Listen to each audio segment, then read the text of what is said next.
Good evening, everyone. Good evening, doctors who are joining the meeting. It gives me great pleasure to welcome you all to today's scientific meeting. We are honored to have Dr. Ravichandran sir, medical oncologist from Sri Ramchandra Medical College, and another doctor, Dr. Karthikeyan, who is going to join. We are who was also consultant from Rai Medical College, Rai Medical Center. He will be sharing his insights on the evolving management and metastatic hormone sensitive prostate cancer and the importance of early treatment intensification. I'm sure the session will be highly informative and clinically relevant. Thank you for joining us. Without any further delay, over to you, sir. Uh, uh, Good evening, everyone. Shall I start sharing my screen? Yes, sir. Yes, sir. Please, sir.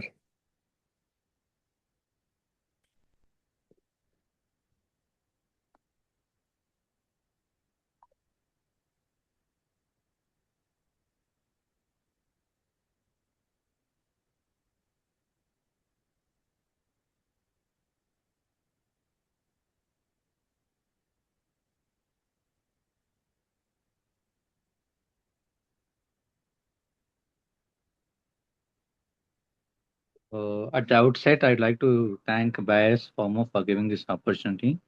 So, today I'm going to talk about the role of darolutamide as a triplet therapy and a doublet therapy in patients with uh, metastatic hormone sensitive prostate cancer. As we all know, prostate cancer it starts from localized disease, then it spread to nodes. Then we'll be giving a local treatment to control the disease. At some point of time, they'll have either biochemical recurrence or metastasis. Sometimes they can progress during ADT as well. So there will be in either of the three scenarios like metastatic hormone sensitive or only biochemical recurrence or non-metastatic CRPC. So eventually, like with the treatment of metastatic hormone sensitive prostate cancer and the non-metastatic CRPC, so all the group will converge onto like metastatic CRPC. Then the extent of life is very less. So median is around 1 to 2 years. So most of them will die of prostate cancer. So the main aim is to delay this time, uh, the time required to progress into that metastatic CRPC. So we have to improve our treatment in the localized setting as well as in the metastatic hormone sensitive prostate cancer, so that they won't progress into metastatic castration resistant prostate cancer. So coming to what is the standard of care in metastatic hormone sensitive prostate cancer? It all began with charted and stampede trial. So into way back in 2014, they established the doublet, that is ADT plus docetaxel chemotherapy, as a standard of care, and followed by in 2015 stampede arm C also showed same thing, that is docetaxel ADT combination. The other arm in stampede, that is arm G, that showed the hormone therapy, that is abiraterone in combination with the ADT, also one of the standard. Same thing was proven in the latitude trial also, abiraterone and ADT. So how to choose? So we were risk categorizing based on the mainly based on the volume of the disease. So the volume of the is divided into like high volume disease and low volume disease. So high volume disease, like where you have more than or equal to three bony metastasis, out of which one has to be present in the appendicular skeleton or with presence of visceral metastasis, according to charted trend. Whereas latitude gave like a different definition, that is three or more bone metastasis, visceral metastasis, or Gleason's grade group, that is four, that is Gleason's score more than eight, also classified into high volume disease. So if they have like high volume disease, usually the preferred combination is the docetaxel and ADT. And if they have low volume disease, the combination of hormone therapy, that is abiraterone and ADT. Then came our enzalutamide, where Archer study showed the doublet of enzalutamide ADT also better when compared to ADT. Then enzamet, that is the triplet. Before that, apalutamide in a Titan study showed that the combination of apalutamide with ADT also can improve the OS and PFS when compared to ADT alone.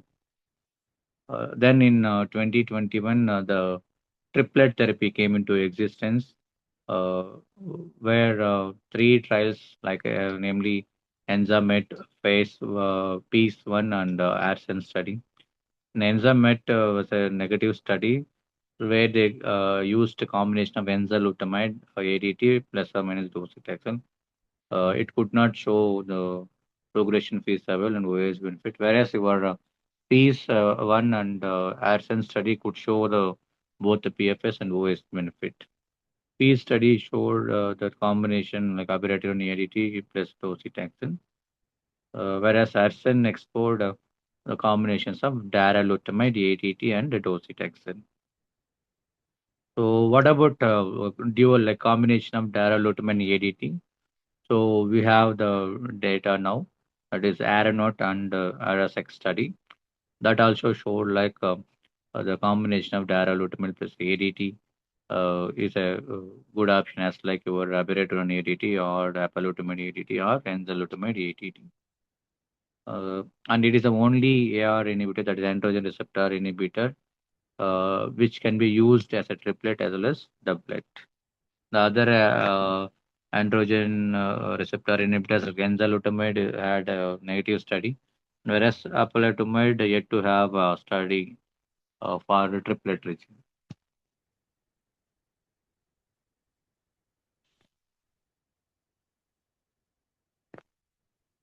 So there is a unmet need in the metastatic hormone sensitive prostate cancer patient, so which requires efficacious treatment with lesser side effect.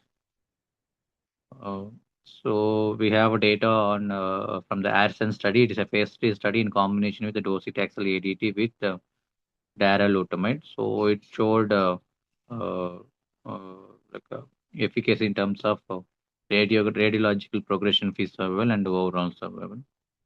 Now we have data on the that is ADT in combination with the darolutamide in a ARANOT trial phase 3 study again. So we are going to see this trial in detail.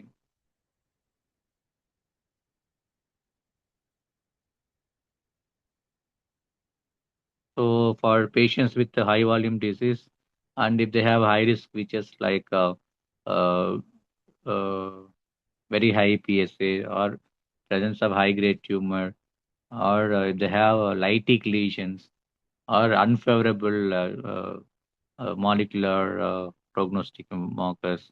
So in all those situations, we'll try to employ this triplet regimen, darolutamide, ADT, and docetaxel. Whereas the patient is low risk or low volume disease, then we can have this dual combination, that is darolutamide and ADT. So coming to details of this ARANOT study, so it is a randomized double-blind placebo-controlled phase 3 study, which included around 665 patients with metastatic hormone-sensitive prostate cancer, histologically or cytologically confirmed adenocarcinoma of the prostate, ECOG performance status being 0 or 1, 2, and stratification factors are being presence or absence of visible metastasis, and prior local therapy, yes or no.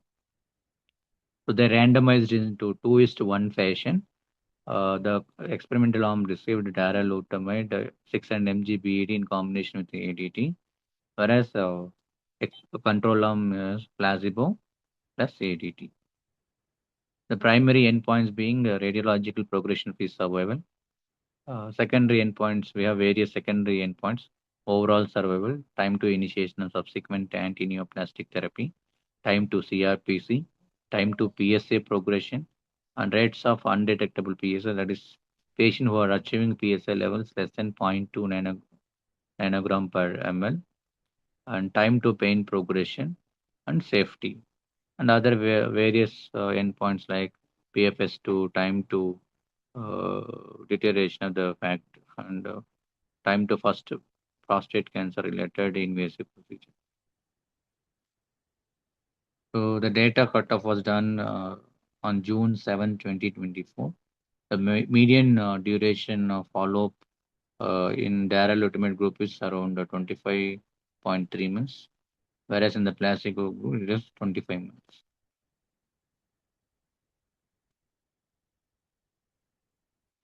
So it is a slide showing baseline demographic features.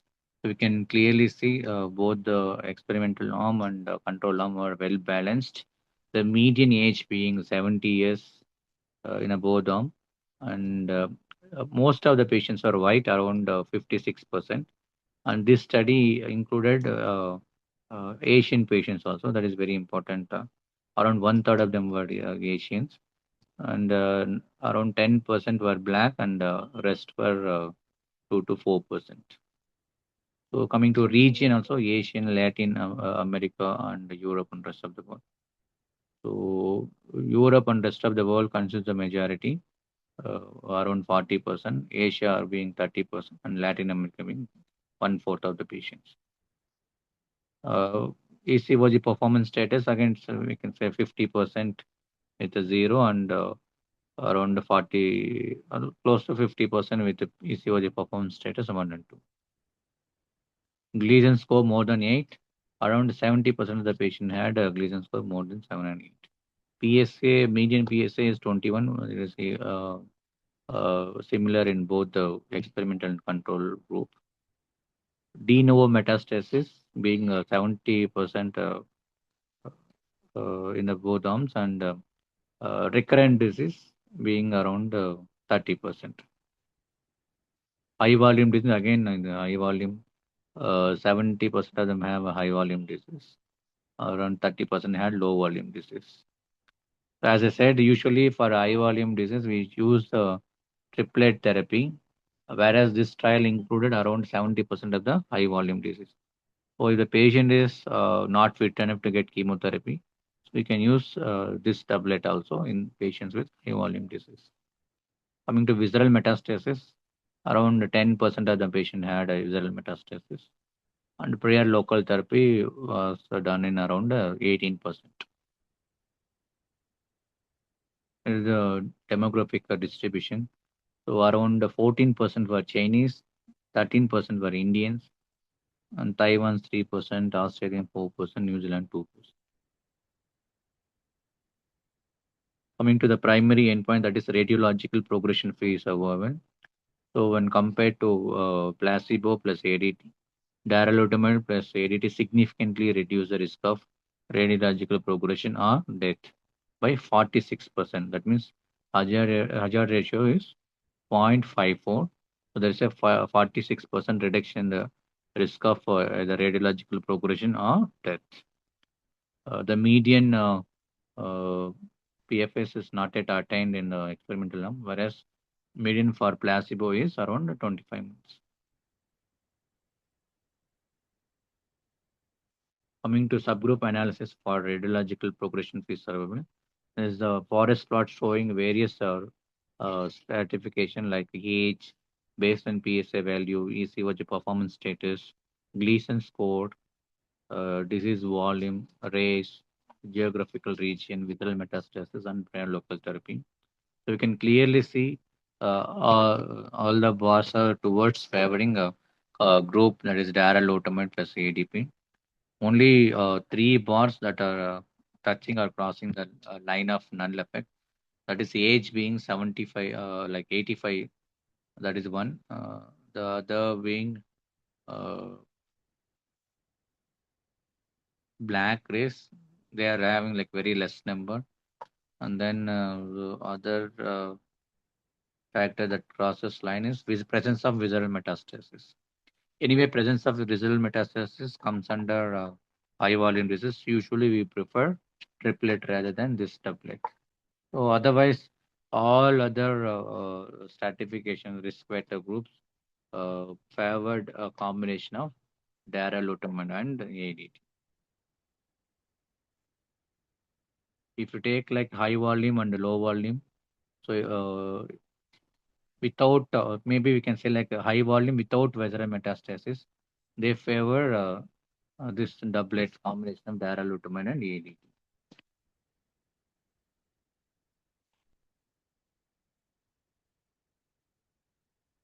Coming to the other endpoints, that is overall survival.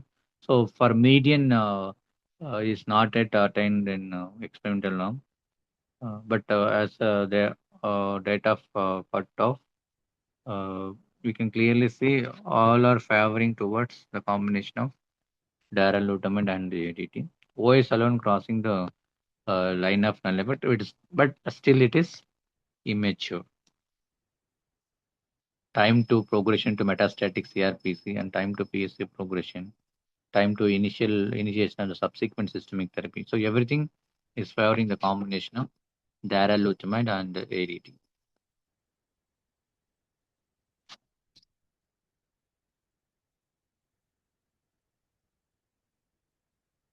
So it's a Kaplan-Meier curve showing a time to metastatic CRPC. So median is not attained with experimental, whereas it is 13.8 months for placebo. Similarly, time to pain progression, median again not attained with experimental arm, and it is around 30 months for placebo and ADT. So there is a delay in time to pain progression when you use this combination. Coming to patient who attained undetectable PSA levels, that is less than zero point 0.2 nanogram per ml. So the darolutamide ADT combination, around 62% of the patient attain this level, whereas with the placebo it is only 18.5%. And time to PSA progression, again it's favoring our darolutamide ADT combination. Again, same story, median is not attained, whereas for placebo it is 16.8.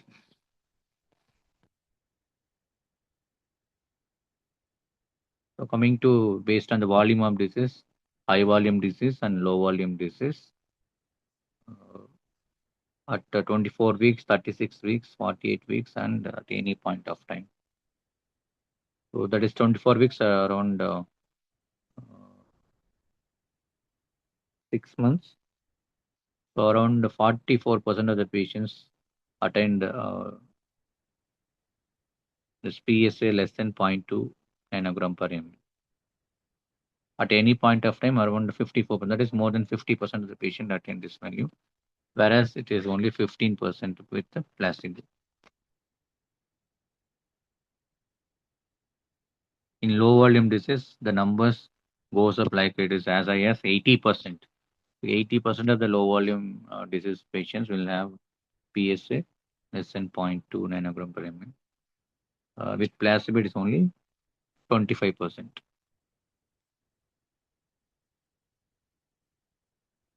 Coming to subsequent line of treatment, the patient who progressed of this combination, uh, they majority received docetaxel around 22% with darolutamide and 28% with the placebo. And other regimens being abiraterone around 12%, enzalutamide, apalutamide, it's very, very less. Because maybe these drugs are not available on that time. Or usually we don't prefer once they progress on AR inhibitors. We don't prefer another AR inhibitors because the mechanism is actually being same. Coming to instance of treatment-related adverse event, it also remained same between the experimental group and uh, control group.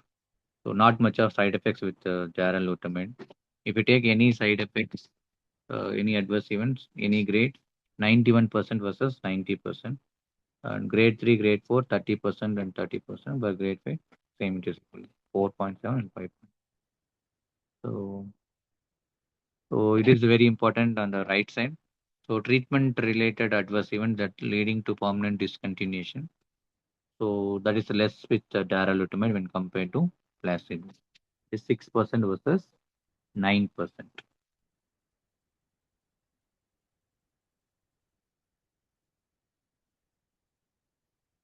Coming to side effect profile in detail.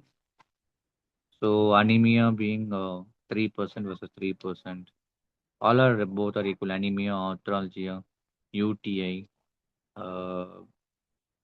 back pain, LFT derangement, constipation, hot flashes, pain in extremity, hypertension.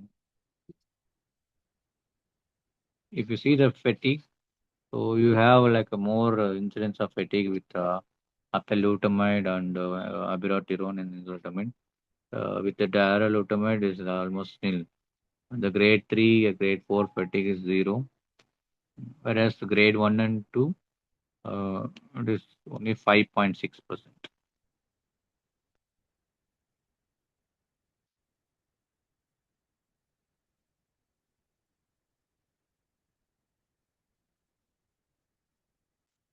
The other adverse events: hypertension, vasodilation, flushing, diabetic mellitus. So, it is close to around 10%.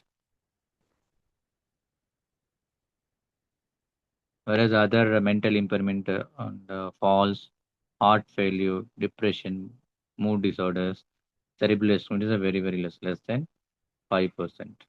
The most common being hypertension, vasodilatation, flushing, diabetes mellitus, hyperglycemia, and cardiac arrhythmia. If you see the rash, it is only 4.3%.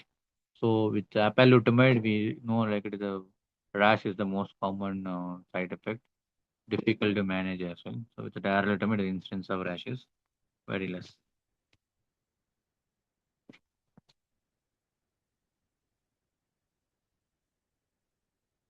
So it showed like a positive impact on health-related quality of life, which was presented in ASCO 2025 last year.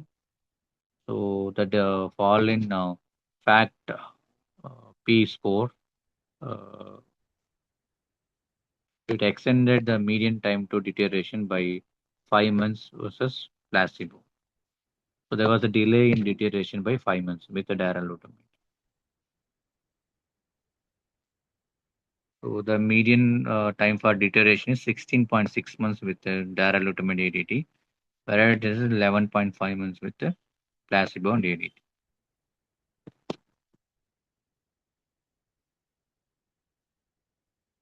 So the other components in the health-related quality of life, like social or family well-being, functional well-being, prostate cancer, with respect to prostate cancer and urinary symptoms.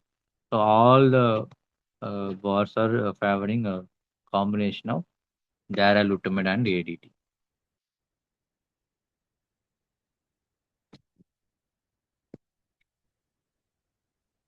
So to conclude, darolutamide and ADT significantly improved the radiological progression-free survival in patients with metastatic hormone-sensitive prostate cancer, and it showed benefit across all the groups, and it has met all the secondary endpoints as well, and it could produce deep PSA response, that is less than zero point 0.2 nanogram per ml, irrespective of the baseline PSA, even in patients with high volume disease without a visual metastasis.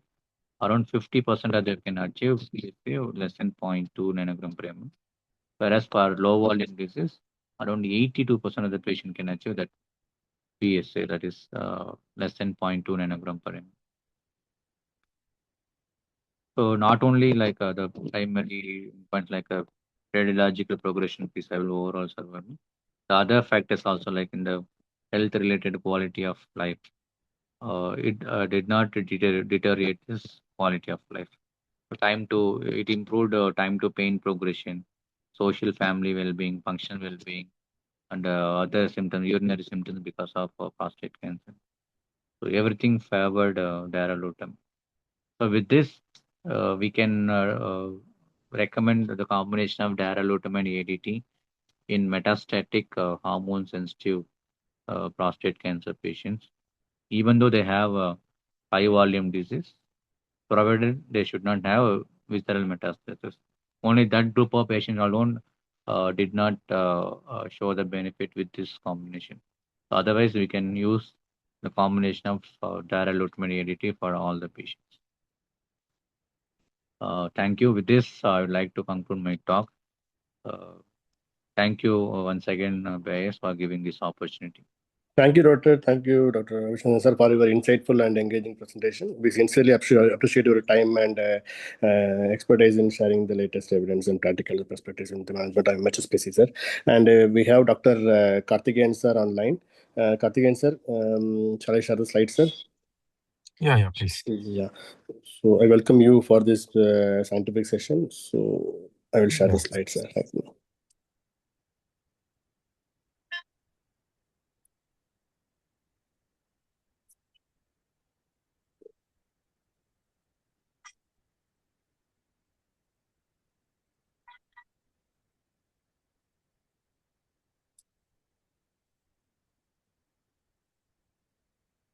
I hope my screen is visible, sir. Yeah. Can I make it full screen? Yes, sir. Okay. Is it okay, sir? Yeah, okay. Okay, so shall I start my presentation? Yes, sir, please. Okay. So at the outset, I would like to thank Bayer for giving me this opportunity. After a lucid talk by Dr. Ravichandran, so I'll be talking about metastatic hormone-sensitive prostate cancer, reaching new heights in this set of patients. Next slide, please. So these are the disclaimers. So we all know the prostate cancer landscape, how it progresses from localized and locally advanced disease after initial treatment. Some patients will have quite a few time gap till they develop biochemical recurrence. So, or some patients may initially be diagnosed as newly diagnosed metastatic hormone-sensitive prostate cancer or primary progressive disease. And eventually, they go into the metastatic castrate-resistant prostate cancer and eventually the terminal disease and death. So patients who suffer and die of prostate cancer, they generally all have castrate-resistant phase. So the treatment of MCRPC, the overall survival improvement of only will be only of about 2.5 to 4.5 months. Next slide, please. So we'll be dealing more about this newly diagnosed metastatic hormone-sensitive prostate cancer and also primary progressive disease, which is in hormone-sensitive case. Next slide, please. So we have an opportunity to delay this to MCRPC in this set of patients, and we can further improve their outcome. So we all know the STAMPEDE, which is an age-old study. So we all know that in a newly diagnosed metastatic prostate cancer, so when we give docetaxel, there was an improvement in overall survival and also progression-free survival. But the control arm in that STAMPEDE trial was the ADT. Next slide, please. So not only this, we can do much better than this. Hence, we have more agents. So this is the STAMPEDE. So you can see we can add prostate RT for metastatic hormone-sensitive prostate cancer who have very low volume disease. You can see like less than 4 bone metastasis. They fairly did well when prostate RT was added compared to patients who had more than 4 bone metastasis.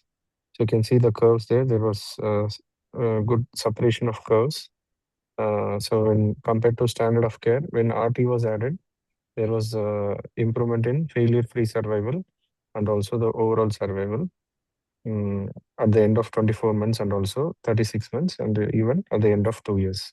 but when compared to high volume disease, there was no improvement. Next slide, please. So there are other ways also to improve the outcomes in these set of patients. So there was plethora of agents we have, right from docetaxel, so which we started to use from decade ago. So now we have a long list of agents like abiraterone, enzalutamide, apalutamide. Now we have darolutamide, which we are using recently. So we now have a wealth of data supporting the concomitant therapies. So we have to know what we choose appropriately for these set of patients. Next slide, please. So we all know the charted trial. So docetaxel in this hormone-sensitive prostate cancer in case of high volume and also in case of low volume. So in high volume, docetaxel plus ADT was compared with ADT alone. So you can see that there was improvement in median overall survival of almost 1.5 years and a hazard ratio of 0.63. So you can see this improvement in overall survival was 16 months. Whereas in low volume, there was not much benefit with docetaxel. Next slide, please. So this was the Latitude trial. So abiraterone in high risk in metastatic hormone-sensitive prostate cancer. So you can see this.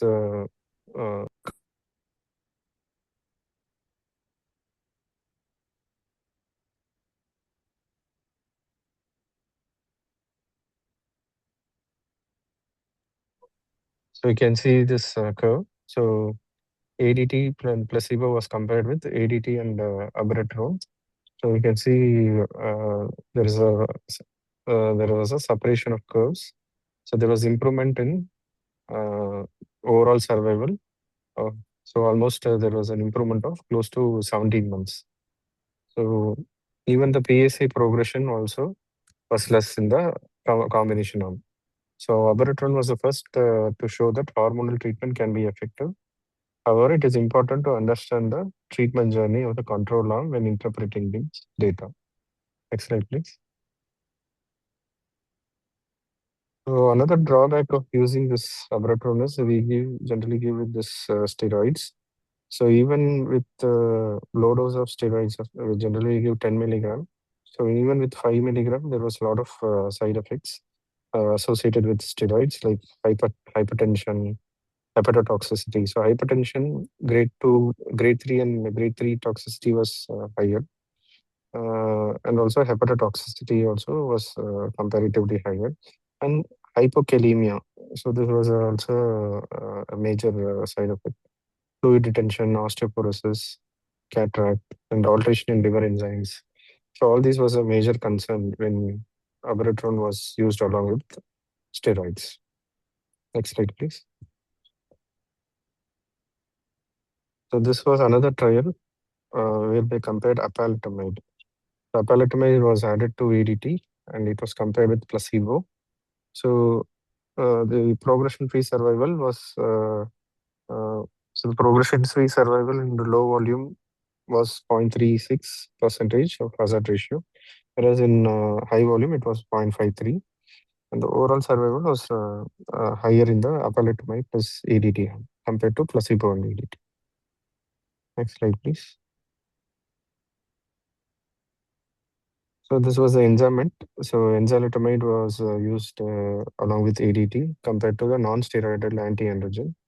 So the enzalutamide arm showed a better response with respect to progression-free survival and also overall survival. So much it was more higher for high volume disease compared to low volume disease. Next slide, please. So we now have options of combining therapies to further improve outcome. So we'll look into that. Next slide, please. So this was the PEACE-1 study. So this was the study which included four arms. So this was conducted for a period of 5 years, from 2013 to 2018. So the patients who were de novo metastatic patients, so they did not include the recurrent or prior chemotherapy patient. And the disease definition also was taken into criteria: high volume versus low volume, and performance status. Other inclusion was less than 3 months of ADT prior to randomization. Also, they were included.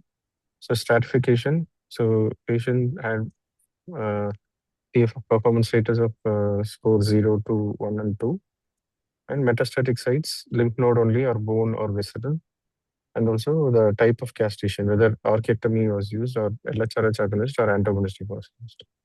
So you can see the four arms all were randomized into 1:1 basis. So the standard of care arm was the ADT or ADT plus docetaxel, and the arm uh, C was standard of care plus radiation, and arm B was abiraterone with standard of care, and arm D was abiraterone plus radiotherapy. So the standard of care in piece one was amended to include docetaxel during this trial. Next slide, please. So you can see that high volume disease patients had a fairly good response when combination therapy was used compared to in patients with low volume. So there was improvement in median overall survival, and also so this led to the confirmation that in high volume disease you could improve outcomes by adding abiraterone to docetaxel compared to docetaxel alone. But whereas in low volume, it doesn't seem to be beneficial as seen in high volume disease. Next slide, please. So this was the Arasens study. So this was a randomized double-blind phase 3 study. So uh, so they were patients included were hormone-sensitive prostate cancer with performance status of less than or equal to 1, and who are candidates for ADT and docetaxel. They were stratified based on the extent of disease, M1A versus M1B and M1C, and alkaline phosphatase level less than upper limit of normal or more than upper limit of normal. They were randomized into two arms. So they used docetaxel plus doralitamide compared to placebo was docetaxel. The primary endpoint was overall survival, and the secondary endpoint was time to castrate-resistant prostate cancer and time to pain progression, skeletal-related events, and time to first symptomatic skeletal event, and time to worsening of physical symptoms, and time to initiation of pain management, like opioid use for more than 7 consecutive days. So adverse events also between both arms were also almost identical. Next slide, please.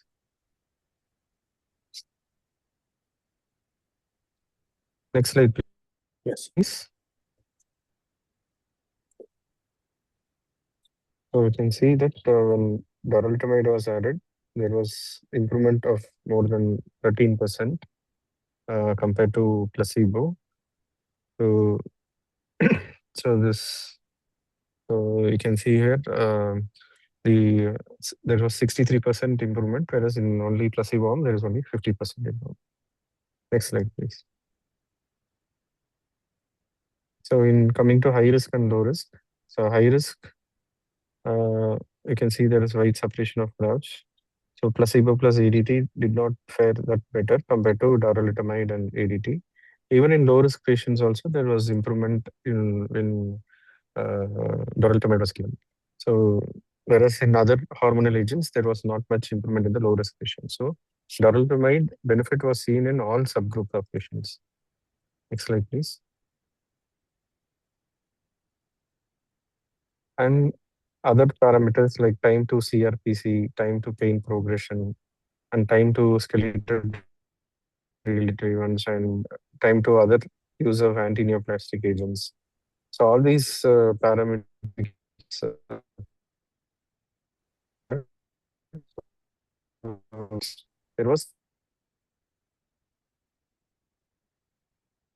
31 risk of reduction, and subsequent use of anti-neoplastic treatment was 61% risk of reduction, and skeletal related events was there was 29% risk of reduction. Next slide, please.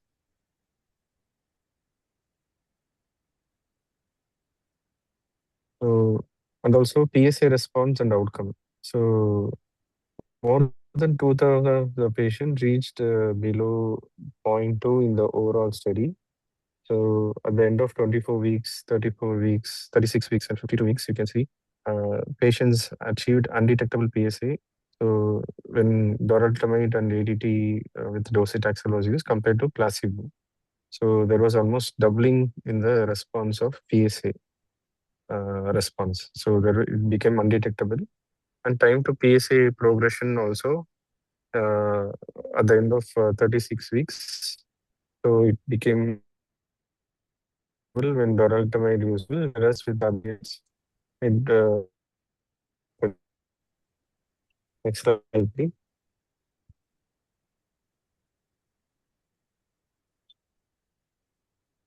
So coming to overall survival, so patients who had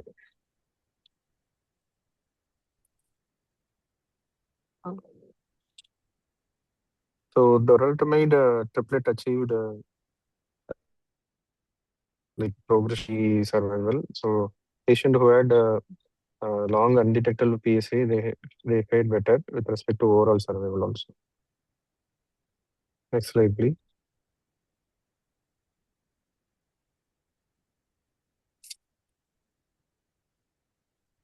Next slide, please.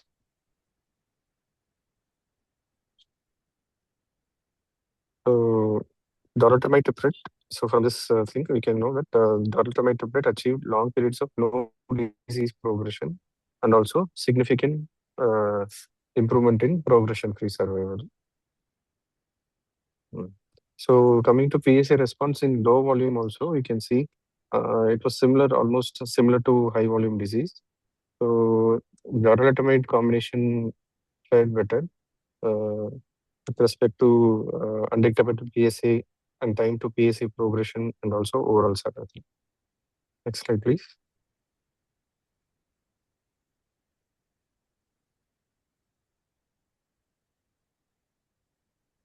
Next slide, please. Okay. So the things to consider between doublet and triplet is whether the patient will be able to tolerate and accept the docetaxel, because fitness is at most important. We cannot push the triplet therapy in a patient who have poor performance status. And we also need to know the extent of the disease, high volume versus low volume. So high volume disease generally have very good response, higher rate of response with triplet therapy, and the age and life expectancy. So we have to hit hard and early because prostate cancer will be the cause of death in elderly patients. And will the docetaxel be an obligation in near future? So it will be that we need to take into account whether we can use docetaxel in a patient with a poor performance status. And patient needs to be informed about the available treatment options. So because we have plethora of agents, so we need to choose these agents wisely. Next slide, please. So with this, I conclude my presentations and happy to take up any questions. Thank you. Thank you, sir. Thank you very much for sharing your deep insights about darolutamide. Just wait for some times if any questions are there. So, 1 minute, sir. Sir, before that, Dr. Ravichandran sir is also on the line. Sir, in your real world practice, sir, what are the key clinical factors that make you choose one ARP over another, sir, when a newly diagnosed HSPC patient? Shall I know that, sir? It will be good for Yeah. audiences also. Yeah. So generally, these patients are elderly patients, and they'll be having a lot of comorbidities. Yes, sir. They'll be having diabetes, hypertension. They'll be on polypharmacy. So, this comorbidities is also an important factor before starting any treatment. So, if patient is having uncontrolled diabetes or neuropathy, giving steroids will hamper further their side effects. And there is also risk of steroid-induced hypertension and those kind of patients. So generally, I avoid giving abiraterone upfront for those kind of patients and use other agents, steroid-sparing agents Yes. upfront. Thank you. Thank you, sir. Thank you. Dr. Ravi, sir, are you online, sir? Dr. Ravi, sir? I think sir is on mute. So there is no question from the audience side, sir. Thank you very much for joining the meeting, sir. Once again, I thank Dr. Ravichandran, sir, and Dr. Karthikeyan, sir, for joining the meeting during your busy schedule, sir. Once again, thank you very much for the audiences who joined on time. Thank you, sir. Thank you very much for joining. Okay, thank you. Thank you, sir. Thank you. Tech team? Yes, sir. Can we end the session? Yeah, please end the session. Thank you. Yes, sir. Thank you.